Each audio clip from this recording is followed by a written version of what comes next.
അച്ഛനും മനസ്സിലായി വരില്ല എന്ന്. അച്ഛൻ തെരഞ്ഞു വന്നപ്പോൾ ഈ കള്ള് ഷാപ്പിൻ്റെ അവിടെ നിൽക്കുക. അപ്പോൾ പുള്ളി കള്ള് കുടിച്ചിറങ്ങി, അച്ഛൻ കയറി വരുന്നു. അങ്ങനെ അതൊരു വല്ലാത്തൊരു അന്തരീക്ഷമായി. അച്ഛൻ കരഞ്ഞു. ഞാൻ തീർത്ത് പറഞ്ഞു, ഞാൻ ഈ സ്കൂളിൽ പോകുന്നില്ല, പുസ്തകമൊക്കെ എന്ത് ചെയ്യണമെന്ന് ചോദിച്ചു. ഞാനത് വലിച്ച് ദൂരേക്ക് ഇറങ്ങി. അച്ഛന് ഒരുപാട് സങ്കടമായി. ഈ ഗോപാലൻ എന്നാണ് ആനക്കാരൻ്റെ പേര്, തിരുവല്ല കുറ്റൂരാണ് അദ്ദേഹത്തിൻ്റെ വീട്. എന്താ വേണ്ടത് വെച്ച് കഴിഞ്ഞാൽ ചെയ്തോളാൻ പറഞ്ഞു. അപ്പോൾ അച്ഛൻ പറഞ്ഞു, എൻ്റെ മോനെ നോക്കിക്കോണം, ഇനി ഞാൻ അവനെ തിരിച്ചു വിളിക്കുന്നില്ല എന്ന് പറഞ്ഞു. അപ്പോൾ അച്ഛൻ കരഞ്ഞു. എന്നിട്ട് ഞാൻ ആനയുടെ പുറത്ത് കയറി അപ്പുറത്തൂടി വന്ന് ഇറങ്ങി, അങ്ങനെ അങ്ങോട്ട് പോയി. കുറച്ച് ദൂരം ചെന്ന് ഞാൻ തിരിഞ്ഞു നോക്കുമ്പോൾ ഇങ്ങനെ താടിക്കുകയും കൊടുത്ത് ഇങ്ങനെ ഇരിക്കുന്നുണ്ട് അച്ഛൻ കരഞ്ഞുകൊണ്ടിരിക്കുന്നത്. ആ ഒരു ഫ്രെയിം ഇപ്പോഴും എൻ്റെ മനസ്സിൽ കിടപ്പുണ്ട്.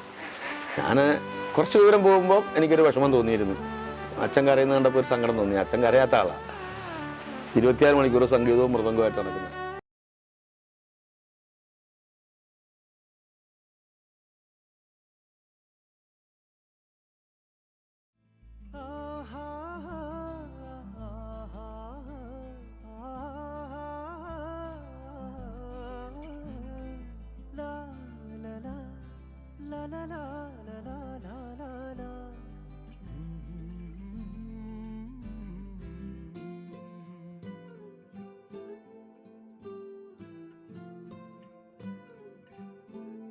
നമസ്കാരം, എല്ലാവർക്കും ഉത്സവകേരളത്തിൻ്റെ മറ്റൊരു എപ്പിസോഡിലേക്ക് സ്വാഗതം. അപ്പോൾ എല്ലാവരും ആലോചിക്കുമായിരിക്കും അല്ലേ, ഇതെന്താ ഉത്സവകേരളം ഇന്നൊരു പതിവിലും വ്യത്യസ്തമായിട്ടൊരു ലൊക്കേഷനിൽ പോയി നിൽക്കുന്നത്, അല്ലേ, എന്താണ് ഇന്നത്തെ നിങ്ങൾക്കൊരു തരാൻ പോകുന്നതെന്നുള്ളത്. ഇന്ന് നമ്മൾ നിൽക്കുന്നത് കോട്ടയം ജില്ലയിലെ ഈരാറ്റുപേട്ടയ്ക്ക് അടുത്തുള്ള ഇടമറക എന്ന് പറയുന്ന ഒരു ചെറിയ മലയോര ഗ്രാമത്തിലാണ്. അപ്പോൾ ഇവിടെ തന്നെ ഇതിപ്പോൾ നമ്മൾ വന്നിരിക്കുന്നത് റിവർ ഫ്രണ്ട് നാലുകെട്ട് എന്ന് പറയുന്ന ഒരു ഹോം സ്റ്റേയുടെ സറൗണ്ടിങ്സിലാണ്.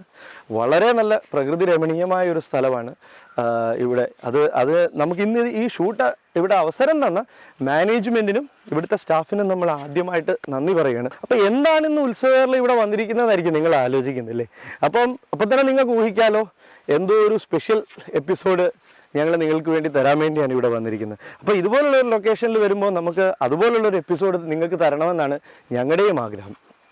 നമുക്കെല്ലാവർക്കും ആനകളെ ഒരുപാട് ഇഷ്ടമാണ്. ഒരുപാടെന്ന് പറഞ്ഞാൽ നമ്മളെല്ലാം ജീവന് തുല്യം സ്നേഹിക്കുന്നല്ലേ. അപ്പോൾ അതിനോടൊപ്പം തന്നെ നമ്മൾ ആനപ്പണിക്ക് വേണ്ടി ജീവിതം ഒഴിഞ്ഞു വെച്ചവരെയും നമ്മൾ സ്നേഹിക്കാറുണ്ട് അല്ലേ. അപ്പം ഇന്ന് അതുപോലെ ഒരു മഹത് വ്യക്തിയുടെ കഥകൾ പറയാൻ വേണ്ടിയാണ് ഉത്സവകേരള ഇന്ന് നിങ്ങളെ ഇവിടേക്ക് കൂട്ടിക്കൊണ്ടു വന്നിരിക്കുന്നത്.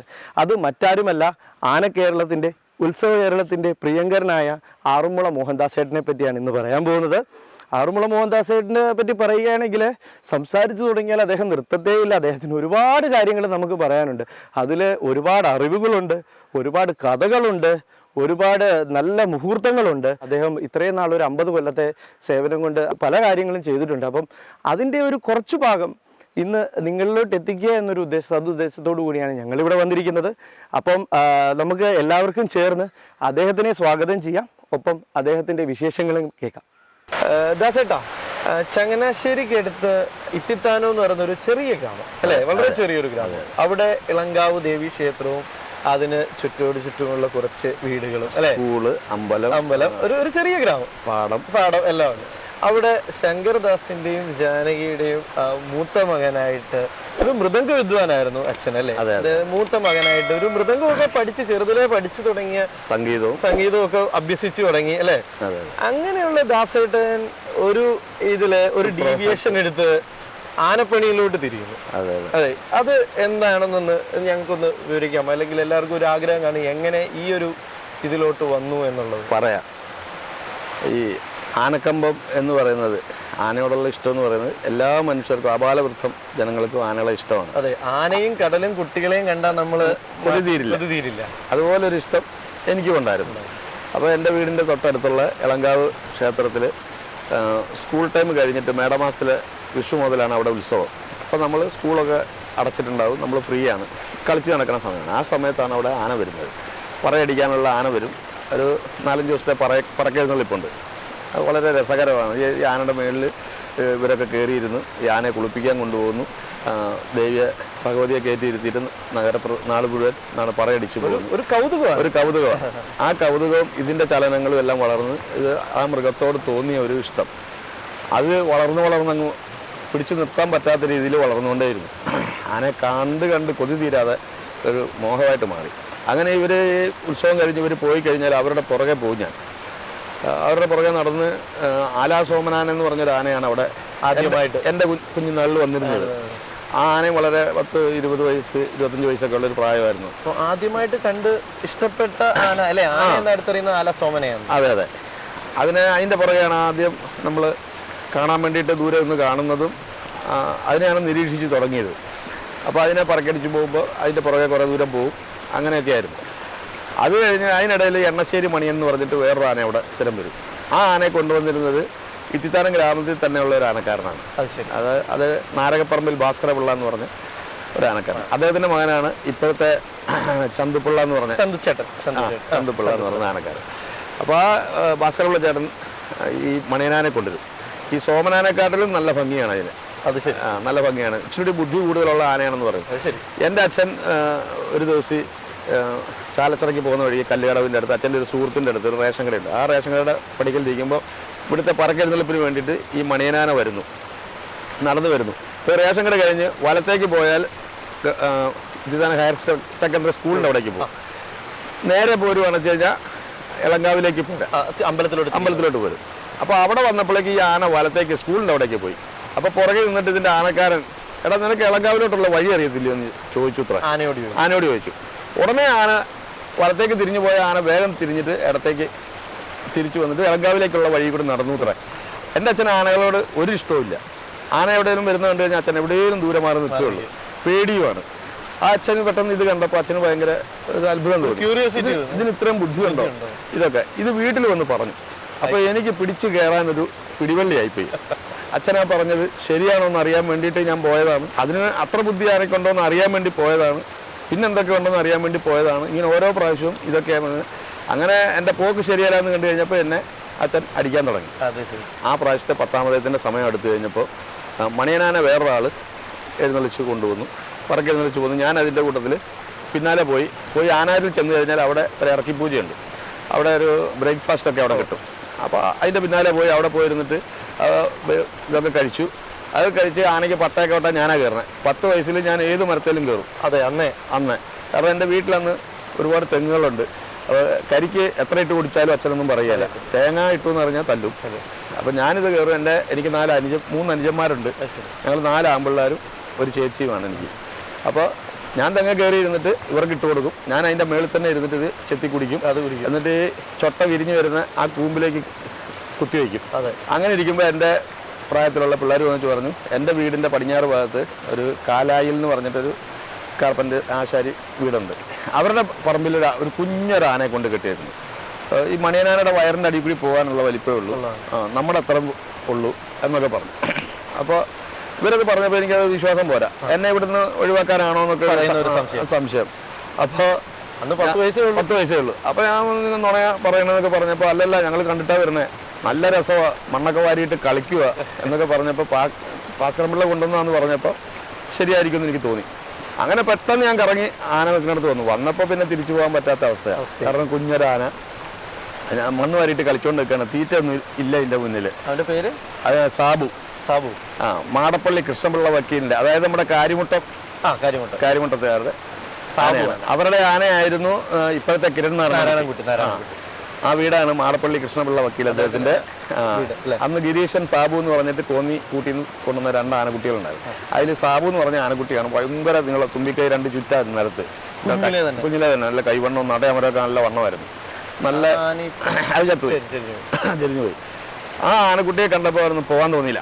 അങ്ങനെ അവരുടെ വീട്ടിൽ ചെന്നിട്ട് രാജൻ ചേട്ടൻ എന്ന് പറയാം അവിടുത്തെ ചേട്ടൻ. അവിടെ പോയിട്ട് ഞാൻ കുഞ്ഞാനയ്ക്ക് 2 ഓല വെട്ടി കൊടുത്തോട്ടെ എന്ന് ചോദിച്ചു. ശരി വെട്ടിക്കോളാൻ പറഞ്ഞു. ഒരു വെട്ടുകത്തി മേടിച്ചുകൊണ്ട് പോയിട്ട് അവർ കാണിച്ചു തന്നു. അതിൻ്റെ വെട്ടിക്കോ ഇതിൻ്റെ വെട്ടിക്കോ എന്നൊക്കെ പറഞ്ഞ് കാണിച്ചു തന്നു. അപ്പോൾ എളുപ്പമുള്ള കുഞ്ഞാനല്ലേ, അപ്പോൾ പുറംപട്ടം തിന്നത്തില്ലെന്ന് ഞാൻ പറഞ്ഞപ്പോൾ എളുപ്പം പട്ട വെട്ടിക്കോളാൻ പറഞ്ഞു. ഞാനതൊക്കെ വെട്ടി അതിന് ചെറുതാക്കിയിട്ടൊക്കെ ഇട്ട് കൊടുത്തു കഴിഞ്ഞപ്പോൾ അത് തിന്നു തുടങ്ങി. അതിനൊക്കെ പോയി തൊടാൻ നിന്നപ്പോൾ അതെന്നെ ഓടിച്ചു. അത്ര കുഞ്ഞായിട്ട് പോലും അത് കൈ ഉരുട്ടി പിടിച്ച് ഇടിക്കാൻ വന്നു. അതൊക്കെ നമുക്ക് ഭയങ്കര ഒരു കൗതുകമായിരുന്നു. ഞങ്ങൾ മണ്ണുവാരി അതിൻ്റെ മേത്തേക്ക് എറിയുക, അത് നമ്മളെ മണ്ണുവാരി എറിയുക. അങ്ങനെ അപ്പോഴേക്കും ഇതിൻ്റെ ആനക്കാരൻ വന്നു, വാസലുള്ള ചേട്ടൻ വന്നു. അപ്പോൾ പിള്ളേരെല്ലാം അങ്ങ് ഓടി, ഞാനങ്ങ് മാറി നിന്നു. അപ്പോൾ പട്ടയൊക്കെ വെട്ടി കൊടുത്തപ്പോൾ പുള്ളിക്ക് വലിയ സന്തോഷമായി. എന്നോട് പറഞ്ഞിടാ ആ പട്ടയൊക്കെ ഒന്ന് അടുക്കി കെട്ടി വയ്ക്ക്, നമുക്കൊരു സ്ഥലം വരെ പോകാമെന്ന് പറഞ്ഞു. അങ്ങനെ പുള്ളി ആനയൊന്ന് കുളിപ്പിക്കാൻ കൊണ്ടുപോവുക. അപ്പോൾ അങ്ങനെ കുളിപ്പിക്കാൻ കൊണ്ടുപോയി. അപ്പം ഞാനിതിൻ്റെ എന്നെ ഒന്ന് വിളിച്ചു കഴിഞ്ഞപ്പോൾ എനിക്കൊരു വലിയൊരു അംഗീകാരം കിട്ടി. ഞാനങ്ങനെ കൂടെ പോയിട്ട് ഞാൻ ഈ ഇവരുടെ സഞ്ചിയും ചകിരിയും ഇതെല്ലാം ഞാൻ ചുമന്നുകൊണ്ട് കിടക്കുന്ന ഒരാളായിട്ട് കൂടെ പോയി. അവിടെ ചെന്ന് ഞാനെ പിടിച്ച് കിടത്തി കഴിഞ്ഞ് പുള്ളി 2 ചകിരി ചെത്തിയിട്ട് ആ ചകിരി എനിക്ക് ഒരെണ്ണം എടുത്തു തന്നു. ഇങ്ങനെ പിടിക്കാൻ പറഞ്ഞു, ചകിരി പിടിക്കാൻ കാണിച്ചു തന്നു. അതാണ് ആനപ്പണിയുടെ ആദ്യത്തെ ബാലപാഠം. ആന്ന് എഴുതി തന്നു. കഴിഞ്ഞു. അങ്ങനെ ചകിരി പിടിക്കാൻ പഠിപ്പിച്ചു. എന്നിട്ട് ഇതേപോലെ വരയ്ക്കാൻ പറഞ്ഞിട്ട് എനിക്ക് സ്ഥലം കാണിച്ചു തന്നു. കഴുത്തിൻ്റെ അവിടെ നിന്ന് പുറകോട്ട് വെച്ചിട്ട് ഈ ഭാഗം മുതൽ പിന്നിലേക്ക് കഴുകി പോക്കോളാൻ പറഞ്ഞു. അങ്ങനെ പുള്ളി കഴുകുന്ന പോലെ കൈപ്പാടില്ലാതെ കഴുകാൻ പുള്ളി കാണിച്ചു തരുന്നതനുസരിച്ച് ഞാനിങ്ങനെ പുള്ളി ചെവി കഴുകുമ്പോൾ ഞാൻ അതനുസരിച്ച് കഴുകി. അപ്പോൾ അന്ന് നമുക്ക് ഇവിടുത്തെ 2 ഒരേ വരച്ചിട്ട് അപ്പുറത്തെ വരയ്ക്കുക. അപ്പോൾ അങ്ങനെ വരയ്ക്കരുത്, ഇങ്ങനെ കണ്ടിന്യൂ ആയിട്ട് അത് പതുക്കെ ഉരച്ച് പോകണം. കൈ നൂറണം, മുട്ട് നൂർന്ന് അങ്ങനെ കഴുകി പോകണം. അത് നല്ല അമർത്തി കഴുകി അങ്ങ് പോകും. അങ്ങനെ പോയിട്ട് നമ്മൾ പൈക്കിലേക്ക് എത്തുമ്പോൾ ഇവിടെ വെള്ളം ഉണങ്ങുമ്പോൾ നമ്മൾ ആ ഉണങ്ങിയ ഭാഗത്ത് മണ്ണിരിക്കുന്നത് നമുക്ക് കാണിച്ചു തരും. അതാണ് കൈപ്പാടെന്ന് പറഞ്ഞത്. ആ കൈപ്പാട് വരരുത്. അപ്പോൾ ഞാനൊക്കെ കണ്ണ് കെട്ടിയിട്ട് ആനെ കഴുകിയാൽ അവിടെ കൈപ്പാടുണ്ടാവില്ല. അങ്ങനെ ഒരുപാട് വർഷത്തെ എക്സ്പീരിയൻസ് കൊണ്ട് അത് നേടാൻ പറ്റുള്ളൂ. അതുപോലെ അത്ര എക്സ്പീരിയൻസ് ഉള്ള ആൾ മൊത്തമായിട്ട് കല്ലുകൊണ്ട് കഴുകി കഴിഞ്ഞാൽ കൈപ്പാടുണ്ടാവും. അതിനും ഇതേപോലെ സാധനം ചെയ്യേണ്ടി വരും, പ്രാക്ടീസ് ചെയ്യണം. അത്രയും അതിനാണ് ആനയെ ഈ കഴുകും തോറും ഈ ആനയും നമ്മളുമായിട്ടുള്ള ആത്മബന്ധം വർദ്ധിക്കുക ചെയ്യുന്നത്. അതാണ് ദിവസവും ആനയെ കുളിപ്പിക്കണം, വഴിയടിക്കണം എന്നൊക്കെ പറയുന്നതിൻ്റെ കാരണം അതാണ്. അങ്ങനെ അതിനെ കുളിപ്പിക്കാനൊക്കെ കൂടി. എന്നിട്ട് അന്നൊരു താലപ്പൊലി എഴുന്നള്ളിപ്പുണ്ടായിരുന്നു. അതിന് പുള്ളി ഒരു കുഞ്ഞ് തലക്കെട്ടൊക്കെ അതിന് കെട്ടി, എനിക്ക് ചെറിയൊരു പനയോലയുടെ അല്ലിയൊക്കെ ഓടിച്ച് ഞാനും ഒരു ആനക്കാരനായിട്ട് മുണ്ടൊക്കെ മടക്കി കുത്തി അതിൻ്റെ പുറകെ അങ്ങനെ നടന്നു. എന്നിട്ട് വൈകുന്നേരത്ത് ആ പരിപാടി കഴിഞ്ഞിട്ട് തിരിച്ചു കൊണ്ടുവന്നിട്ട് ഒരു കമ്പറാന്തൽ പിടിച്ചിട്ട് അതിന് വിളക്ക് മുന്നിൽ കാണിച്ചുകൊണ്ട് അതിനെ കൊണ്ട് നടന്ന് കെട്ടി. അതിൻ്റെ പിറ്റേ ദിവസം അതിനെ കൊണ്ടങ്ങ് പോയി, പുള്ളി അങ്ങ് കൊണ്ടുപോയി. എനിക്കങ്ങ് സങ്കടമായിപ്പോയി. ഞാൻ എന്നിട്ട് അവിടെ ചെന്ന് കഴിഞ്ഞിട്ട് ഈ ആനയെ കണ്ട് ഇരുന്നു. അപ്പോൾ ഈ 2 ആനയും കെട്ടിയിട്ടുണ്ട്. 2ാമത്തെ ആന ഞാൻ പിന്നെ ആദ്യമായിട്ട് കാണുകയാണ്. അതിനെ ഇവരുടെ വീടിൻ്റെ അവിടുന്ന് കുറേ 3 കിലോമീറ്റർ ദൂരെ കെട്ടിയിരിക്കണം. ആനക്കാരൊക്കെ പോയി. ഞാൻ ആ പറമ്പിൽ പോയിരുന്നിട്ട് ഇതിനെ കണ്ടിരുന്നൊരു തെങ്ങിൻ്റെ ചോട്ടിൽ ഇരുന്നിട്ട് ഞാൻ ഉറങ്ങിപ്പോയി. അറിഞ്ഞില്ല, അവിടെ കിടന്നു. പിറ്റേ ദിവസം രാവിലെ വെയിൽ ഉദിച്ചിട്ട് ഞാൻ ഇരുന്നില്ല. അവർ നേരത്തെ വന്നു. അപ്പം വീട്ടിൽ അന്വേഷിച്ചില്ലേ? അങ്ങനെ ഒരു ചിന്തയൊന്നുമില്ല. വന്നു കഴിഞ്ഞാൽ അടി കിട്ടുമെന്നറിയാം. അപ്പോൾ ഒരു ദിവസം വൈകിയാൽ അടിക്കുമെന്നറിയാം. എന്നാൽ പിന്നെ ഒരു 4 ദിവസം വൈകിയാലും ഈ അടി തന്നെയല്ലേ കിട്ടുള്ളൂ. ആ ഒരു മൈൻഡാ. അടി കിട്ടിയാലൊന്നും നമ്മളത് മാറുന്നില്ല. അതിലും വലുതാണ് നമുക്ക് ഈ ആനയോടുള്ള സ്നേഹം. അപ്പോൾ അതുകൊണ്ട് ഞാൻ ഈ ആനയെ കണ്ട് അവിടെ ഇരുന്ന് ഈ ആശ്രമമുള്ള ചേട്ടൻ വന്നു കഴിഞ്ഞപ്പോൾ പുള്ളിക്ക് എന്നെ അറിയാമല്ലോ. അപ്പോൾ എന്നെ വഴക്ക് പറഞ്ഞു, ഇങ്ങനെ വന്നതിന് വീട്ടിൽ അന്വേഷിക്കും, എൻ്റെ വീട്ടിൽ വന്ന് നിൻ്റെ അച്ഛൻ എന്നെ വഴക്ക് പറയത്തില്ലയോ, എന്ത് പണിയാണ് നീ കാണിച്ചത്, 10 വയസ്സല്ലേ ഉള്ളൂ, എൻ്റെ മോൻ വേഗം പൊയ്ക്കോന്ന് പറഞ്ഞിട്ട് വണ്ടിക്കൂലിക്ക് പൈസ തന്നു, ചായയൊക്കെ മേടിച്ചെന്ന് വണ്ടിക്കൂലിക്ക് പൈസ തന്നു. അദ്ദേഹം എന്നെ വീട്ടിലേക്ക് പറഞ്ഞയച്ചു. അങ്ങനെ തിരിച്ച് വീട്ടിൽ വന്നപ്പോൾ അച്ഛൻ വടിയൊക്കെ വെട്ടി വെച്ചേക്കാണെന്ന് അറിഞ്ഞു. അപ്പോൾ ഒന്നുകൂടി കറങ്ങാമെന്ന് വിചാരിച്ച് അച്ഛന് പിടി കൊടുക്കാതെ ഒന്നുകൂടി കറങ്ങാൻ പോയി. ചങ്ങനാശ്ശേരി ഈ ടൗൺ ഹാളിൽ ബാർ സർക്കസ് കളിക്കുന്നുണ്ട്. അപ്പോൾ അത് പോയിട്ടൊന്ന് എത്തി നോക്കാമെന്ന് വിചാരിച്ചിട്ട് അങ്ങനെ അവിടെ ചെന്നപ്പോൾ അവർക്കന്ന് 12 ആന, 16 കുതിര, 5 ഒട്ടകം, ഇതൊക്കെ അവർക്കുണ്ട്. ഒരു ഹിപ്പോപ്പൊട്ടാമസ്, പുലി, കടുവ, ഇതെല്ലാം ഉണ്ട്. അപ്പോൾ ഈ 12 ആനയും കൂടെ ഒരുമിച്ച് അവിടെ ഒരു കുളത്തിലോട്ട് കുളിപ്പിക്കാൻ കൊണ്ടുപോകും. അവിടെ ഒരു സ്ഥലത്തേക്ക് കുളിപ്പിക്കാൻ കൊണ്ടുപോകും. ഞാനിതിൻ്റെ പുറകെ പോയി. അതിൽ അന്നുണ്ടായിരുന്നൊരു മോഴയാന ലക്ഷ്മണൻ എന്ന് പറഞ്ഞിട്ട്, ആ മോഴയാന ഇന്ന് ഗുരുവായൂർ ദിവസത്തിലുണ്ട്. അതിനെ ഞാൻ അഴിച്ച് കയറിയിട്ടുണ്ട്. ആ മോഴയാന എന്ന് അതിലുണ്ട്. അങ്ങനെ അവരുടെ കൂടെ ഇങ്ങനെ പോയി. അപ്പോൾ ഒത്തിരി ആനയുണ്ട്, 12 ആനയുണ്ടല്ലോ, പല സൈസിലുള്ള ആനകൾ. കൊമ്പനാന കുറവാണ്. ഈ പിടിയാനകളും ഒരു മോഴയും പിടിയാനകളും 1-2 ചെറിയ കൊമ്പനാനകളും ഒക്കെ ഉള്ളു. അപ്പോൾ അതൊരു വലിയ അത്ഭുതമായിട്ട് സർക്കസ് വേറൊരു ലോകം. അങ്ങനെ ഇതിൻ്റെ ഉള്ളിൽ എന്തൊക്കെ ഉള്ളതെന്നൊക്കെ ഒന്ന് കാണാമെന്ന് വിചാരിച്ചിട്ട് ഇതിൻ്റെ പുറത്തുള്ള ഇതൊക്കെ ഒന്ന് പൊളിച്ചിങ്ങനെ നോക്കി നടക്കുമ്പം ഉണ്ട് അവിടെ ഒരു വാതിൽ. ആ വാതിൽ തുറന്നിട്ട് 2 പേര് ഇറങ്ങി വരുന്നു. അവരുടെ കയ്യിൽ ഒരു വീലുള്ള സൈക്കിള്. അവർ ഈ സർക്കസിനകത്ത് കാണിക്കുക. സർക്കസ് ഞാൻ കണ്ടിട്ടുണ്ട്. അപ്പോൾ ചങ്ങനാശ്ശേരിയിൽ ഇത് വന്ന സമയത്ത് ഞങ്ങൾ കൊണ്ടുപോയി കാണിച്ചിട്ടുണ്ട്. അപ്പോൾ ഈ ഒറ്റ വീലുള്ള സൈക്കിളിൽ പല അഭ്യാസമൊക്കെ ചെയ്യുന്നത് നമ്മൾ കണ്ടിട്ടുണ്ട്. ആ സൈക്കിളും തള്ളിയിട്ട് 2 പേര് പുറത്തേക്ക് വന്നു. അപ്പോൾ ഞാൻ മെല്ലെ പരിങ്ങി ആ ഗ്യാപ്പിൽ കൂടി കാണാൻ എന്തെങ്കിലും കേപ്പ് കിട്ടുമെന്ന് നോക്കിയതാ. അപ്പോൾ അവരെന്നോട് ചോദിച്ചു ഇവിടെ ഇത് റിപ്പയർ ചെയ്യുന്ന സ്ഥലമുണ്ടോ എന്ന് ചോദിച്ചു. അപ്പോൾ ഉണ്ടെന്ന് പറഞ്ഞു. ഞാൻ ചങ്ങനാശ്ശേരി വട്ടപ്പള്ളി മാർക്കറ്റ് റോഡിൽ വട്ടപ്പള്ളി എന്ന് പറഞ്ഞ സ്ഥലത്ത് ഒരു സൈക്കിൾ കടയുണ്ട്. ആ സൈക്കിൾ കടക്കാരന് മല്ലികയെന്നും വേലായുധം എന്ന് പറഞ്ഞ 2 ആനയുണ്ട്. ശരി. മല്ലിക എന്ന് പറഞ്ഞൊരു വലിയ പിടിയാന്, വേലായുധം എന്ന് പറഞ്ഞൊരു കൊച്ചു കൊമ്പനാനയുണ്ട്. അപ്പോൾ എന്തായാലും വേണ്ടില്ല, ഞാൻ വട്ടപ്പള്ളി കൊണ്ടുപോയിട്ട് റിപ്പയറുടെ കൂടെ പോയി റിപ്പയർ ചെയ്ത് കഴിയുന്ന വരെ അവരുടെ കൂടി ഇരുന്നു. അത് 2 റിപ്പയർ ചെയ്ത് കിട്ടിക്കഴിഞ്ഞപ്പോൾ തിരിച്ചു വന്നപ്പം എന്നെ ഇതിൻ്റെ അകത്തൊന്ന് കയറ്റി കാണിക്കാമെന്ന് ചോദിച്ചു. അതിനെന്താ പോരാൻ പറഞ്ഞു. അങ്ങനെ അകത്ത് കയറി മൃഗങ്ങളെല്ലാം കണ്ടു. അത് കഴിഞ്ഞ് ഭക്ഷണം കഴിക്കാൻ നേരത്തെ അവർ വിളിച്ചു ഭക്ഷണം തന്നു. അത് കഴിഞ്ഞ് ഷോ കാണണമെന്ന് പറഞ്ഞു. ഷോ കാണിച്ചു. ഫസ്റ്റ് സെക്കൻഡും തേർഡും എല്ലാം കാണിച്ചു. അത് കഴിഞ്ഞപ്പോൾ എനിക്ക് പിന്നെ അവിടുന്ന് പോകാൻ തോന്നുന്നില്ല. അങ്ങനെ വന്നപ്പം വീട്ടിൽ പോകാൻ അവർ നിർബന്ധിച്ചപ്പോൾ ഞാൻ പറഞ്ഞു വീടൊന്നുമില്ല, ഞാൻ ഇവിടെ കടത്തണ്ണയിലൊക്കെ കിടക്കുന്നത്, എനിക്ക് ആരും ഇല്ല, അനാഥനാന്ന് പറഞ്ഞു. അത് ശരി. അങ്ങനെ അവരുടെ കൂടെ എന്നാൽ ഞങ്ങളുടെ കൂടെ നിന്നോളാൻ പറഞ്ഞു. അങ്ങനെ സർക്കസിൽ കൂടി അനാഥനായിട്ട് അവരുടെ കൂടെ അങ്ങ് കൂടി. അനാഥനാന്നൊക്കെ അവരോട് നുണ പറഞ്ഞു. അപ്പോൾ അതെന്താ വെച്ച് കഴിഞ്ഞാൽ ആ സമയത്ത് അവർ 5 വയസ്സിനും 10 വയസ്സിനും ഇടയിലുള്ള കുട്ടികളെ സർക്കസിലേക്ക് ചേർക്കാൻ താല്പര്യമുണ്ടെങ്കിൽ ആവാന്ന് പറഞ്ഞിട്ട് അവർ നോട്ടീസ് വിതരണം ചെയ്തിരുന്നു. അത് ശരി. അപ്പോൾ ഇവർ അവിടുന്ന് സർക്കസ് അവസാനിപ്പിച്ച് പോകാനുള്ള സമയമായി. അത് ശരി. അപ്പോൾ ആ സമയത്ത് ഈ നോട്ടീസ് എൻ്റെ കയ്യിലുണ്ട്. അപ്പോൾ അതൊരു ചോയ്സ് ആയിട്ട് വെച്ചിട്ടാണ് ഞാൻ ഇതിൽ കയറി കൂടാനൊരു മാർഗമായിട്ട് കണക്കാക്കിയിട്ട് സർക്കസ്, അതായത് നമുക്ക് ആനയെ അല്ലെങ്കിൽ കൂടുതൽ അല്ലേ അറിയുക. അതെ, ആനയുടെ കൂടെ നിൽക്കണം എന്നുള്ളതാണ് എൻ്റെ ആഗ്രഹം. കുറേ ആനകളുണ്ടല്ലോ. അതെ. അപ്പോൾ അങ്ങനെ ആനയുടെ കൂടെ നിൽക്കാൻ വേണ്ടിയിട്ട് അങ്ങനെ പോയി അവരുടെ കൂടെ കയറി അവിടുന്ന് ഷിഫ്റ്റ് ചെയ്തു. അതെ. അങ്ങനെ നമ്മൾ സർക്കസിന്റെ പടവുകളിലേക്ക് എത്തിയിരിക്കുകയാണ്. സർക്കസിന്റെ പടവുകൾ പതുക്കെ കയറിയിരിക്കുക. സർക്കസുകാരുടെ കൂടെ അങ്ങ് ഒളിച്ചോടി പോവുകയാണ് വീട്ടുകാരറിയാതെ. എന്താണ് അവിടുത്തെ ഒരു അവിടെ എത്തിപ്പെട്ട കാര്യം? സർക്കസിന്റെ കൂടെ ഞാൻ പോയത് ആ ഭാരത് സർക്കസിലുണ്ടായിരുന്ന 12 ആന, പിന്നെ മറ്റു മൃഗങ്ങൾ, അതൊക്കെ ഒരു കൗതുക ലോകമായിട്ട് കണ്ടിട്ട് അതിനോടൊപ്പം ഞാൻ സഞ്ചരിച്ചതാണ്. അങ്ങനെ പോയി കഴിഞ്ഞപ്പോൾ എനിക്ക് ഈ സർക്കസ് പഠിക്കണം എന്നുള്ള മോഹം വന്നു. പക്ഷെ അതിനുള്ള ഒരു അവസരം അതിനകത്തില്ലാതെ വന്നപ്പോൾ വേറൊരു സ്ഥലത്ത് വെച്ചിട്ട് സ്റ്റേറ്റ് വിട്ട് പോയി. അത് ശരി. ബാംഗ്ലൂർ അവിടെയൊക്കെ പോയിട്ടുണ്ട് ഞങ്ങൾ. കൽക്കട്ട സജു സർക്കസ് എന്ന് പറഞ്ഞിട്ട് നാഗർകോവിൽ ബേസ്ഡ് ആയിട്ടുള്ള ആൾക്കാരുടെയാണ് അവർ. സജു സർക്കസ്, അതിനകത്ത് റാണി എന്ന് പറഞ്ഞൊരു പിടിയാന ഉണ്ടായിരുന്നു. ആ സർക്കസുകാരുടെ കൂടെ വീട്ടിൽ നിന്ന് ഏകദേശം വീട്ടുകാർക്കൊന്നും അറിയില്ല, അവിടെ പോയെന്ന് അറിയത്തില്ല. ഞാൻ ഈ ഭാരത് സർക്കസിൽ ഒരു 2-2.5 മാസം നിന്നിട്ടുള്ളൂ. അതിനിടയിലാണ് ഈ ഒരു അവസരം കിട്ടിയത്. അവരുമായിട്ട് സംസാരിച്ചപ്പോൾ അവർ ഭാരത് സർക്കസിൽ നിന്ന് വന്ന ആളായതുകൊണ്ട് ഞാനൊരു സർക്കസ് ബേസ്ഡ് ആളായിട്ട് കണക്കാക്കി അവിടേക്ക് കൊണ്ടുപോയി. ആനയുടെ കൂടെയാണ്. അപ്പോൾ ആനയുടെ കൂടെ ആളില്ലായിരുന്നു. അപ്പോൾ എന്നെ കൂടി അതിൻ്റെ കൂടെ നിർത്തി. അതിൻ്റെ കൂടെ നിൽക്കുമ്പോഴാണ് അവിടെ റിങ്ങിനകത്ത് ഇവർ പ്രാക്ടീസ് ചെയ്തിട്ട് പോകുന്നതും. എനിക്കതൊരു അവസരമായിട്ട് ഞാൻ കണ്ടിട്ട് ഞാനും കയറി പ്രാക്ടീസ് ചെയ്ത് നോക്കി. പുതിയൊരു മേഖല പഠിക്കാൻ വേണ്ടിയിട്ട്. സർക്കസ് എനിക്ക് ഭയങ്കര ഒരു ആയോധന കലയോട് താല്പര്യം ഉണ്ടായിരുന്നു. കുഞ്ഞുനാളിൽ വീട്ടിൽ കുറേശ്ശെ അത് ഇതൊക്കെ പഠിപ്പിച്ചിരുന്നു. അങ്ങനെ ഇതിന് കൗതുകം വന്ന കാരണം കൊണ്ട് കുറച്ച് അത് പഠിക്കാൻ ശ്രമിച്ചു. അത് ഒരു തൊഴിലായിട്ട് എടുക്കാനും ഒന്നുമല്ല, അറിയാം.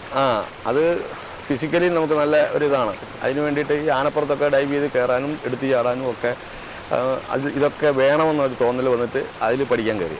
അത് ഇവരാരും അറിയാതെ കൊണ്ട് ഞാനത് പ്രാക്ടീസ് ചെയ്തുകൊണ്ടായിരുന്നു. ഞാൻ നന്നായിട്ട് അവർ ചെയ്യുന്നതിനെക്കാട്ടിലും 5 കപ്പും 5 സോസറും ഒരു സ്പൂണും എൻ്റെ തലയിലേക്ക് ഞാൻ ഇടുമായിരുന്നു. കമ്പിയുടെ മേളിൽ നിന്നിട്ട് അത് ഞാൻ നല്ല വൃത്തിയായിട്ട് പഠിച്ചു. അത് ഒരു ഇത്ര ഹൈറ്റിലാണ് ആ കമ്പി കെട്ടുക. അപ്പോൾ ഒരു സ്റ്റൂൾ ഇട്ടാൽ സ്റ്റൂളിൻ്റെ ഉയരം ഉണ്ടാവുള്ളൂ. അതിൽ ഇവർ പഠിക്കുക. അപ്പുറം ഇപ്പുറം നിന്നിട്ട് ഒരു കുട ഇങ്ങനെ പിടിച്ചേക്കും. ആ കുടയിൽ പിന്നെ ആദ്യം കയറുമ്പോൾ ഇങ്ങനെ ഒരു ബാലൻസ് സ്റ്റിക്ക് ഉണ്ട്, അതിങ്ങനെ പിടിച്ചിട്ട് ഞാനതൊക്കെ പെട്ടെന്ന് പഠിച്ച് അവർ വരുന്ന സമയത്ത് എന്നെ ഈ ഭാഷ കാണുന്ന സമയത്ത് ഞാൻ കപ്പും സോസറും ഇടുന്ന സമയത്താണ് കണ്ടത്. 1-2 എണ്ണം ഇടുന്ന സമയത്താണ് കണ്ടത്. പെട്ടെന്നൊരു നിഴലാടി കഴിഞ്ഞപ്പോഴത്തേക്കും പുള്ളി വിചാരിച്ച് എൻ്റെ കോൺസെൻട്രേഷൻ പോയില്ല. ഞാൻ നിന്നിട്ട് അങ്ങനെ തന്നെ ഇട്ടു. അത് ഇട്ടതിൻ്റെ ശേഷം ഞാൻ കമ്പിയുമ്പോൾ നിന്നിട്ട് ഞാൻ അങ്ങനെ തിരിഞ്ഞു നോക്കി. അന്നേരം പുള്ളി മാസ്റ്റർ കൈ അടിച്ചിട്ട് ഇഞ്ഞ് വന്നു. എന്നിട്ട് കൈ ഇങ്ങോട്ട് നീട്ടിയപ്പോൾ ഞാൻ കയ്യെ പിടിച്ചു ചാടി. അവിടെ എന്തെങ്കിലും പെർഫോം ഒക്കെ ചെയ്തിട്ടുണ്ടോ ഷോയിൽ? ഞാൻ പിന്നീട് അവരങ്ങനെ കണ്ടു കഴിഞ്ഞപ്പോൾ എനിക്ക് അവരുടേതായിട്ടുള്ള ശരിക്കുള്ള ട്രെയിനിങ് തന്നു. അവരുടെ അനുഭവത്തോടു കൂടി തന്നെ, മലയാളിയുടെ അനുഭവത്തോടു കൂടി തന്നെ ട്രെയിനിങ് തന്നു. അപ്പോൾ ട്രിപ്പീസ് പഠിക്കണമെന്ന് പറഞ്ഞു. അതിലും പ്രാക്ടീസ് ചെയ്തു. അതിലും കളിച്ചിട്ടുണ്ട്. അത് നല്ല ഉഷാറായിട്ട് ഇങ്ങനെ പോയിക്കൊണ്ടിരിക്കുമ്പോൾ ബാംഗ്ലൂർ കളിക്കുന്ന സമയത്താണ് അച്ഛൻ്റെ മൃദംഗസ്ഥായതുകൊണ്ട് അച്ഛനെ അറിയുന്ന ആൾക്കാർ അവിടെ സർക്കസ് കാണാൻ വന്നിട്ട് കണ്ടു. അപ്പോൾ എൻ്റെ വീട്ടിലൊക്കെ അങ്ങനെ ആ കാലത്ത് ഇവരൊക്കെ വന്ന് പോകുന്നവരായതുകൊണ്ട് ഞാൻ തന്നെയാണെന്നും പിന്നെ അച്ഛൻ അവരായിട്ട് സഹകരിക്കുമ്പോൾ ഇങ്ങനെ പോയി ആനയുടെ കൂടെ ആയിരിക്കും സർക്കസിലാണോ പോയതെന്നും അവർക്ക് അറിയത്തില്ല. അവിടെയൊക്കെ കണ്ടതായിട്ടൊക്കെ പലരും പറഞ്ഞുകൊണ്ട് അപ്പോൾ ഇങ്ങനെ കണ്ടപ്പോൾ ഞാൻ തന്നെ ആയിരിക്കും എന്നുള്ള ഉദ്ദേശത്തിൽ അച്ഛനെ എഴുത്തയച്ചു. അപ്പോൾ അങ്ങനെ കളി പിടുത്തം വീണു. അങ്ങനെ അച്ഛൻ വന്നു. അവർ വന്ന് റിങ്ങിൽ വന്ന് സർക്കസ് കാണാൻ കയറി. അച്ഛൻ വന്നു, എല്ലാവരും വന്ന് കയറിയിരുന്ന് കണ്ടു. അച്ഛൻ്റെ സുഹൃത്തുക്കളും ഉണ്ട്. അവർ കയറിയെന്ന് കണ്ടപ്പോൾ അച്ഛന് മനസ്സിലായി ഞാൻ തന്നെയാണ്. എൻ്റെ ഐറ്റം വരുമ്പോഴാണല്ലോ ഞാൻ പിന്നെ ആനക്കാരനല്ല, ആനയുടെ കൂടെ പോയെങ്കിലും ഞാൻ ഈ റിങ്ങിലത്തെ ഇത് കഴിഞ്ഞാൽ ആനക്കാരുടെ കൂടെയാണ് താമസിക്കുന്നത്. അവരെല്ലാം സ്റ്റാഴ്സ് എല്ലാം ലോഡ്ജിലാണ്. എനിക്കത് വേണ്ട പറഞ്ഞിട്ട് ഇവരുടെ കൂടെ തന്നെ അവരുടെ കൂടെ ആനയെ കുളിപ്പിക്കാൻ പോകും. പല സമയത്ത് ആനയെ കുളിപ്പിക്കാൻ പോകും. കുതിരയുണ്ട്, കുതിരയുടെ പുറത്ത് കയറും. അവിടെ തന്നെ പിടിച്ചു പിടിച്ച് അതവിടെ ഉപേക്ഷിച്ച് ഞാൻ തിരിച്ചു പോകുന്നു. കൊണ്ടുവന്നിട്ട് വീണ്ടും എന്നെ 5ാം ക്ലാസ്സിൽ നിന്ന് ഞാൻ പാസ്സായിട്ടുണ്ടായിരുന്നു.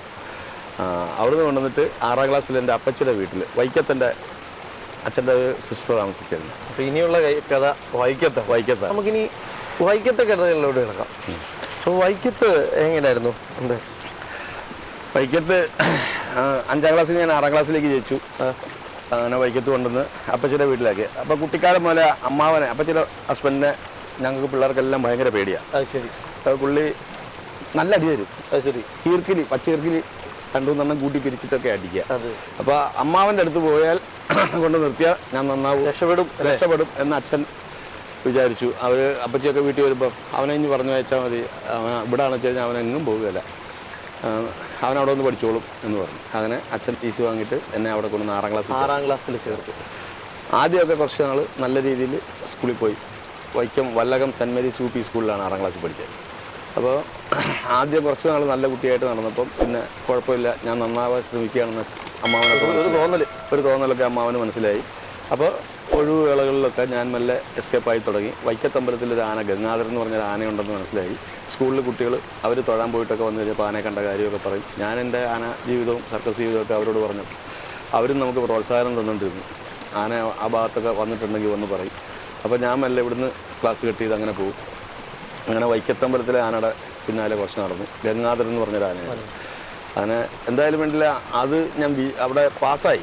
6ാം ക്ലാസ്സിൽ നിന്ന് പാസ്സായി. ആ പാസ്സായി കഴിഞ്ഞ് ഞാൻ പിന്നെ ഫുൾ ടൈം അവിടെ ആനയുടെ കൂടെ വേറെ ആനയുണ്ടോ എന്ന് അന്വേഷിച്ചൊക്കെ നടത്താൻ തുടങ്ങി കഴിഞ്ഞപ്പോൾ അവിടുന്ന് പിടിച്ചോണ്ട് പോകും. അപ്പോൾ അത് വീട്ടുകാരറിഞ്ഞു. അമ്മാവൻ എന്നെ ഒത്തിരി തല്ലി.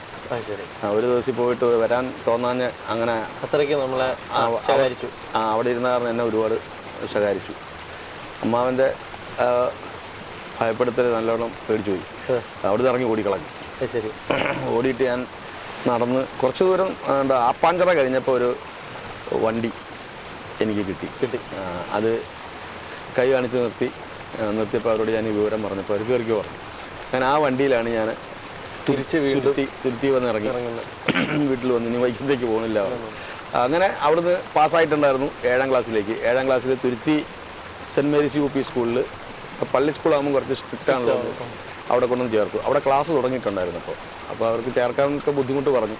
അപ്പോൾ ഞാൻ നന്നായിട്ട് പാട്ട് പാടുന്ന ആളാണെന്നൊക്കെ പറഞ്ഞപ്പോൾ അവർക്ക് പാട്ടുകാരില്ല സ്കൂളിൽ. അപ്പോൾ ഒരു പെൺകുട്ടിയേ ഉള്ളൂ, ഷേർലി ജോസ് എന്ന് പറഞ്ഞിട്ട്. അപ്പോൾ എന്നോട് ഒരു പാട്ട് പാടാമെങ്കിൽ ചേർക്കാമെന്ന് പറഞ്ഞു. അത് ശരി.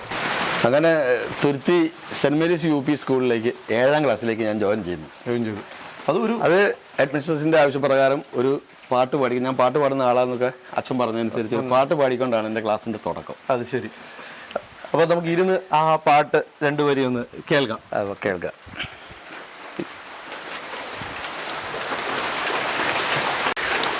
ഭഗവാൻ ഭഗവത്ഗീതയിൽ പാടി സംഭവാമി യുഗേ യുഗേ. എന്ത് അർത്ഥവത്തായ വാക്കുകളാണല്ലേ. അതെ, സാക്ഷാൽ ഗുരുവായൂരപ്പനെ കുറിച്ച് സംഭവിക്കുന്നതെല്ലാം നല്ലത്, സംഭവിക്കാനിരിക്കുന്നതിനും നല്ലത്. സംഭവാമി യുഗേ യുഗേ. അവിടുന്ന് അങ്ങോട്ട് പിന്നെ ഒരു പ്രയാണമായിരുന്നു. അപ്പോൾ അങ്ങനെ 7ാം ക്ലാസ് നല്ല മാർക്കോടെ അവിടെ ജയിച്ചു ഞാൻ. പക്ഷേ ആ ഹാജർ നില വളരെ കുറവായിരുന്നു. അത് ശരി. കട്ട് ചെയ്ത് നടക്കുക തന്നെയായിരുന്നു. കാരണം ഞാനൊരു സെൻട്രലായിരുന്നു. ഈ സ്കൂൾ എനിക്കൊരു സെൻറ്ററായിരുന്നു. ഇടത്തേക്ക് ചങ്ങനാശ്ശേരിക്ക് പോയി കഴിഞ്ഞാൽ സൈക്കിളുടെ വാസുപിള്ളച്ചേട്ടൻ്റെ വേലായുധൻ എന്ന് പറഞ്ഞൊരു ആന, മല്ലിക എന്ന് പറഞ്ഞൊരു പ്രായമുള്ള പിടിയാന. അപ്പോൾ വലത്തേക്ക് പോയി കഴിഞ്ഞാൽ കുറിച്ചി ഔട്ട് പോസ്റ്റിൻ്റെ അവിടെ ഒരു അശോകൻ എന്ന് പറഞ്ഞൊരു ആനയെ മേടിച്ചു. പുലിയൂർ എന്ന് പറയുന്ന സ്ഥലത്തു നിന്ന് അശോകൻ എന്ന് പറഞ്ഞൊരു ആനയെ അവിടെ മേടിച്ചിട്ടുണ്ട്. അപ്പോൾ ആ കുഞ്ഞ് സാബു എന്ന് പറഞ്ഞ ആനക്കുട്ടിയെ കൊണ്ടുവന്ന തീതാനം ഭാസ്കരൻ പിള്ളയാണ് അതിൻ്റെ ആനക്കാരൻ. ഒരു ദിവസം ഞങ്ങൾ പള്ളിയുടെ ഫ്രണ്ടിൽ, തുരുത്തി സ്കൂളിലെ പള്ളിയുടെ ഫ്രണ്ടിൽ കളിച്ചുകൊണ്ട് നിൽക്കുന്ന സമയത്ത് അതിലൊരു ആന പോകുന്നു. ഞാൻ ജസ്റ്റ് അതിൻ്റെ പുറകെ ഒന്ന് പോയി നോക്കിയപ്പോൾ സംഭവം മനസ്സിലായി, എവിടേക്കാണ് എന്തൊക്കെയാണെന്നുള്ളത് കൃത്യമായിട്ട് മനസ്സിലാക്കി. അതിൻ്റെ പുറകെ പോയി അവിടുന്ന് ഒരു 2-3 കിലോമീറ്റർ ദൂരേ ഉള്ളൂ. അങ്ങനെ കുറിച്ച് ഔട്ട് പോസ്റ്റിൻ്റെ അവിടെ എത്തുന്നതിന് മുന്നേ ഒരു വളവുണ്ട്. ആ വളവിലെത്തിയപ്പോൾ ഈ ആന എനിക്കിട്ടൊരു തൊഴിൽ ചോദിച്ചു. ഞാൻ ഇച്ചിരി സ്വാതന്ത്ര്യം എടുത്ത് ഇതിൻ്റെ പുറകിലേക്ക് ഇതിൻ്റെ അമരത്തിനൊപ്പം, വലത്തെ അമരത്തിനൊപ്പം കയറി ചെന്നപ്പോൾ ഒരു വണ്ടി പാസ് ചെയ്യുന്ന സമയത്ത് ആന എന്നെ തൊഴിച്ചു. പക്ഷേ അത് ഞാൻ നല്ല ശ്രദ്ധയിൽ നടന്നത് കാരണം തൊഴിക്കുമോ എന്നുള്ള സംശയം ഉണ്ടായിരുന്നു. അത് വാലുകൊണ്ട് ആദ്യം ഇങ്ങനെ ഒന്ന് മാടി. അപ്പോൾ എനിക്ക് മനസ്സിലായി ഞാൻ ഈ വരുന്നത് അതിന് ഇഷ്ടപ്പെടുന്നില്ല. പക്ഷേ എനിക്ക് പുറകോട്ട് പോകാൻ മനസ്സും വന്നില്ല. അപ്പോൾ ആന ചെറുതായിട്ടാണ് തൊഴിച്ചേ. അത് ശരിക്കും തൊഴിക്കുമായിരുന്നു വെച്ചാൽ ഞാൻ ആ വണ്ടിയുടെ അടിയിലേക്ക് പോയത്. പക്ഷേ അങ്ങനൊന്നും ഒന്നും സംഭവിച്ചില്ല. അതെന്നെ ഒന്ന് തൊഴിച്ചു. അതെൻ്റെ മേത്തൊന്ന് തോണ്ടിയ മാതിരി അതിൻ്റെ കാലിന്ന് മുട്ടി. ഞാൻ പിന്നെ പുറകിലേക്ക് മാറി. ഞാൻ എന്നിട്ട് ചേട്ടാ ഇത് തൊഴിക്കുന്നുണ്ട് കേട്ടോ എന്ന് പറഞ്ഞപ്പോൾ എന്നതാടാ കാണിച്ച് എന്നൊക്കെ ചോദിച്ചിട്ട് പുള്ളി അതിനൊന്ന് മിരട്ടി. അപ്പോൾ ആനത് കീ എന്ന് പറഞ്ഞിട്ട് അതങ്ങോട്ട് നടന്നുപോയി. ഞങ്ങളങ്ങനെ അവരുടെ വീട്ടിൽ ചെന്ന് കഴിഞ്ഞപ്പോൾ എന്നോട് പറഞ്ഞു, എടാ കൊച്ചെ ആ തെങ്ങ കയറി ഒരു 4 ഓല വെട്ടറാന്ന് പറഞ്ഞു. അപ്പം പുള്ളിക്കറിയാൻ ഞാൻ തെങ്ങ് കയറുന്നു. അങ്ങനെ വെട്ടത്തി ഒക്കെ മേടിച്ചു. എനിക്ക് തളപ്പിൻ്റെ ഒന്നും ആവശ്യമില്ല. ഒരു 2-3 തെങ്ങ കയറി ആവശ്യമുള്ള ഓല വെട്ടി അവിടുന്ന്. അത് കഴിഞ്ഞിട്ട് ആ ഓലയൊക്കെ ഇട്ട് കൊടുത്തു. ആനയെ കെട്ടി. അപ്പോൾ ചങ്ങല എടുക്കാനും പിടിക്കാനൊക്കെ ഞാൻ സഹായത്തിനൊപ്പം നിന്നു. അത് കഴിഞ്ഞിട്ട് കഞ്ഞി കുടിക്കാൻ വിളിച്ചു അവർ. അപ്പോൾ ഇവരുടെ ഈ അടുക്കളപ്പുറത്ത് വന്നിരുന്നിട്ട് ഒരു പ്ലേറ്റിൽ ഞാൻ ഇരുന്ന് വേർത്ത് കുളിച്ചിട്ട് ഈ തെങ്ങ് കയറിയതിൻ്റെ ഇതൊക്കെ എൻ്റെ ദേഹത്തുമുണ്ട്.